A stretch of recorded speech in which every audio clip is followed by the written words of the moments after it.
usted llega a tener queja contra otro en la iglesia, aplique este pasaje. Usted que es espiritual, entienda que lo que estoy hablando es palabra de Dios. De modo que se toleren unos a otros y se perdonen si alguno tiene queja contra otro. Así como el Señor los perdonó, perdonen también ustedes. Por encima de todo, vístanse de amor, que es el vínculo perfecto.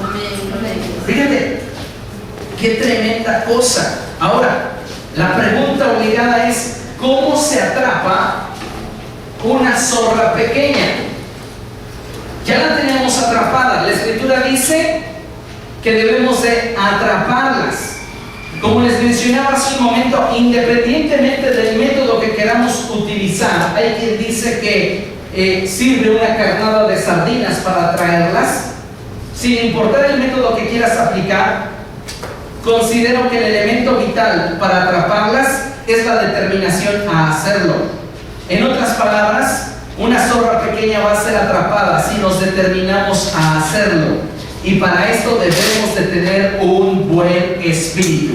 Y después de mí, debo de tener un buen espíritu. Un buen espíritu. Y debes de tener un buen espíritu.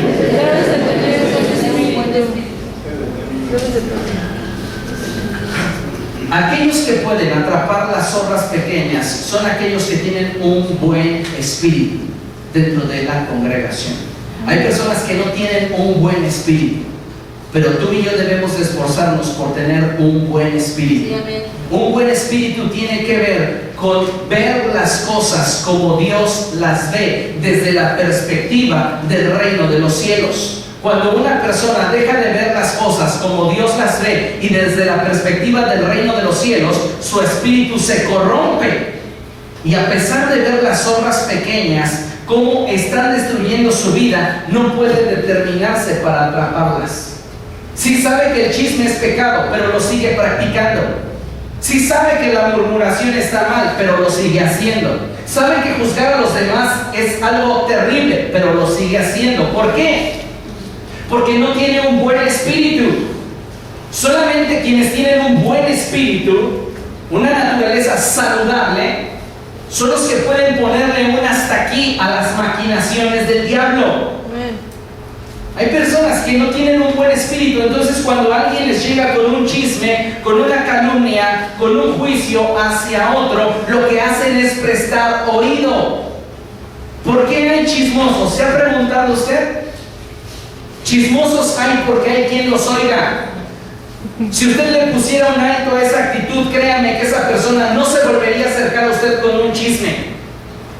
Hay chismosos, mentirosos, ladrones, estafadores, gente abusiva dentro de las congregaciones porque hay quien tolera esas actitudes.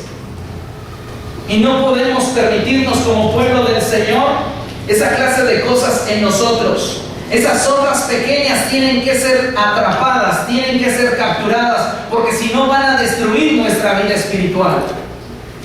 No podemos darnos el lujo simplemente de decir: sí, yo me di cuenta que el hermanito como que le da mucho a hablar a la ligera. Bueno, y cuando viene y te comenta las cosas, tú le sigues, le das el avión, le sigues la corriente.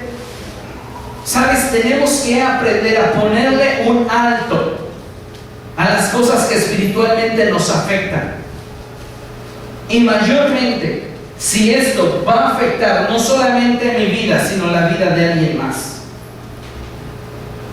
Tal vez puedas decir: es que, ¿cómo le pongo un alto? Sabes, simplemente no necesitas aventarte un round con esa persona y decirle: tienes que arrepentirte y ve, pídele perdón a esa persona. No. Solamente dile: ¿sabes qué? Si vienes con esa clase de comentarios, a mí no me busques. Si vas a traer a mi vida esa clase de palabras o vas a venirme a decir esa clase de cosas, a mí no me busques.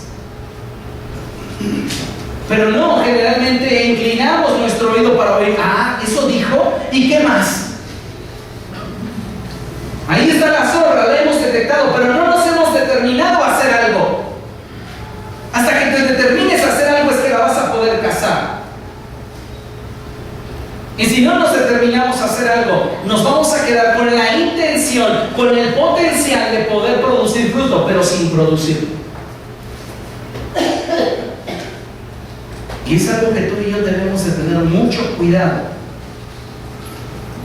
¿Tienes el micro? Alguien búsqueme Proverbios 14:30. Proverbios 14:30. ¿Quién lo tiene? Por favor. El corazón tranquilo da vida al cuerpo, pero la envidia corroe los huesos. La envidia corroe los huesos. Búsqueme a alguien, Romanos 14:4.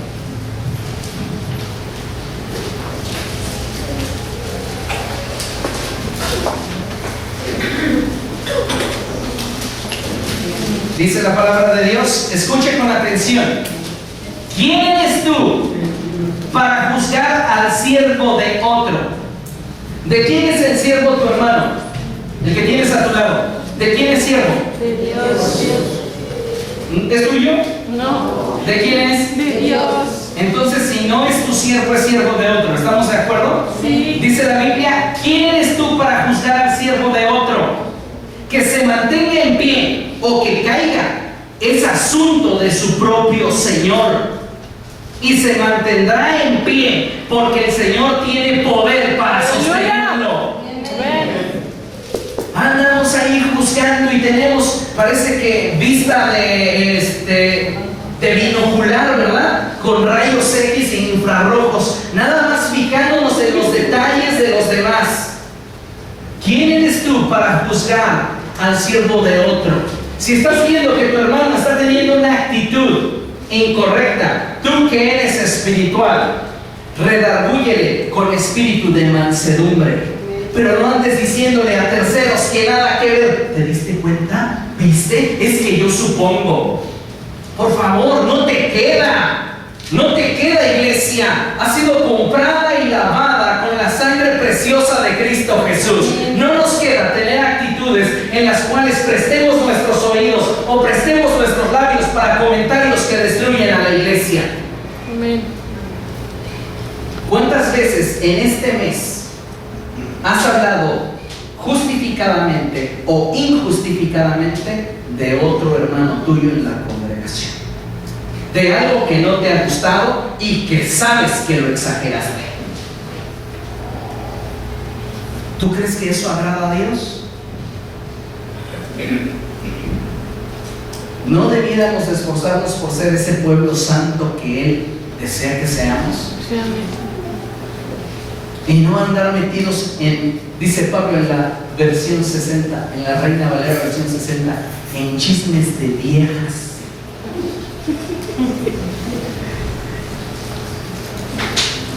Esa es la traducción.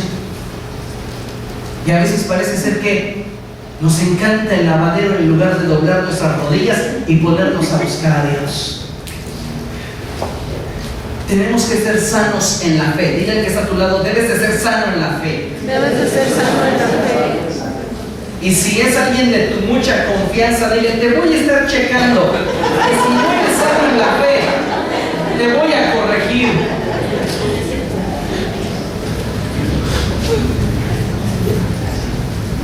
Acuérdese que fieles son las heridas del que ama, pero inoportunos los besos del que aborrece. Filipenses 2:4. Acompáñame ahí. Dice la palabra de Dios: cada uno debe velar no solo por sus propios intereses, sino también por los intereses de los demás. Cuando tú velas por los intereses de los demás y no solo por los tuyos, demuestras que no eres una persona egoísta.